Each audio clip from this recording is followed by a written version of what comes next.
Friday, getting ready to travel and get on a plane here this afternoon. But finished up red zone. Kids are in good spirits. Had a really good practice, and had a couple guys back. Got Toa back today, who practiced well. Chuma looked good again, as well as Rasheem. So expect all three of those to contribute in the game and play well. With that, there's no other injury updates. I'll take any questions that you got. So Stephen Carr's out for this week.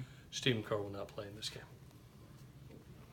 Is he a chance to come back next week at all? I think he's getting closer.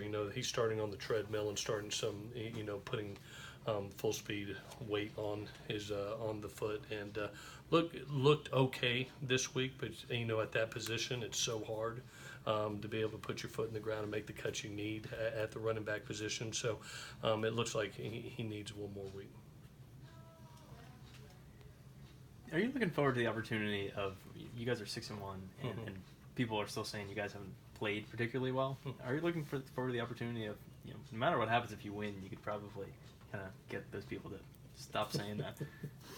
I look forward to having the opportunity to play Notre Dame and trying to win the next game. That's all you do as a head coach, is you're hoping your team is progressing each and every week, that your players are getting better, and you continue to win ball games, and you add them up all in the end. And what I see is a bunch of young people getting better. I see, and even the older kids, the development of a Christian Rector, the development of a Trayvon Sidney. You see Josh Fallow coming in to make plays. Even the young kids that are playing teams like Bubba and Levi, those kids are developing and getting better. And as they develop, we're becoming a stronger football team. I look forward to putting a full game together, like we did in that second half of Utah, and showing that type of football, that clean, hard-nosed attitude that those kids had in the second half to win that game.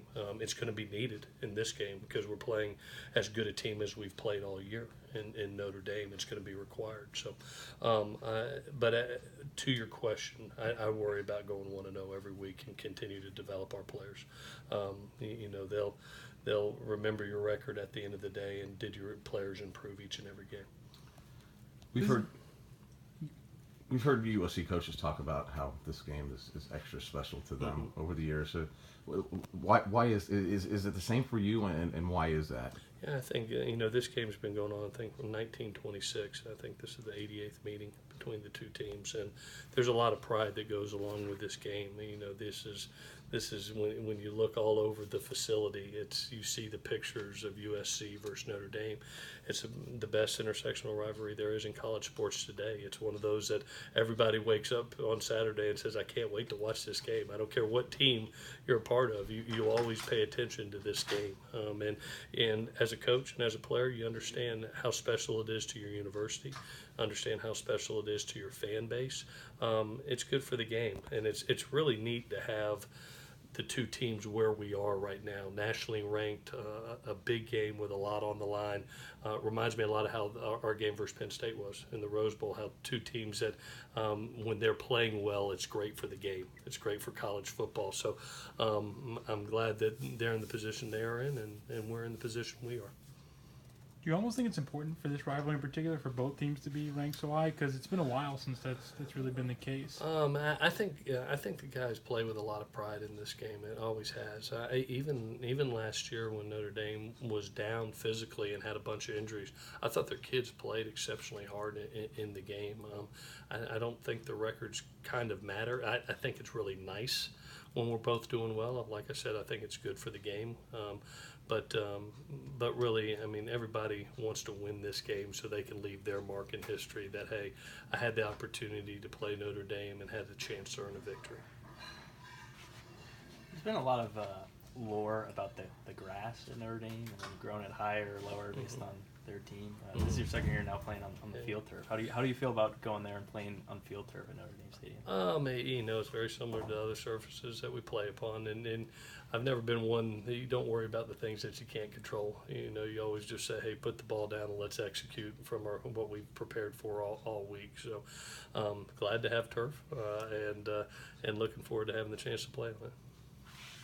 Last week was Daniel's first game back. With him kind of slowly getting reworked. How does he match with Tyler, and how does that dynamic kind of shape out? He's still coming back. He helped us with about 12 plays last week, about a dozen plays, and we look forward to that number increasing as he continues to get healthy and more confident. He looked good in practice this week. Still coming back to his full self, but feels very good. I ask him about 3 times a day how you feeling, and he's like, Coach, I'm ready. So as he gets more in football shape, it gets more comfortable, he'll play more. He's obviously a very talented player that has helped us in the past, and we're just, that position right now is really stockpiled when you looked at it, with a lot of great talent. I mean, not only do you have Daniel, but you have Tyler, who's having his best year by far. You got the emergence of a Josh Fallow, who's made 2 touchdown catches in the last 2 games, and then you got Eric Kromenhoek that's kind of done the dirty work, down as an inline tight end blocking. So it's a good crew, and they're playing good ball. You guys have played pretty good running backs this year, even going back to Stanford and Bryce Love. And Josh Adams is a different type of player than Bryce. Doesn't seem to have the speed, but how does he compare in terms of other guys? He is a different back. With Love is just he's an electric, shifty back. Josh is a size and explosiveness. You just don't bring the guy down with an arm tackle. He just runs right through it. And we saw it firsthand last year.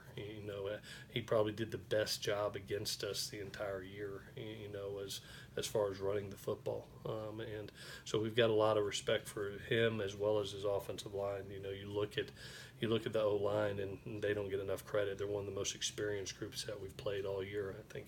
With the exception of the right tackle, every kid has started 18 games or more, and 3 of them have started a lot more than that. So this very well experienced offensive line with a big, talented back that's played a lot of ball and is running hard.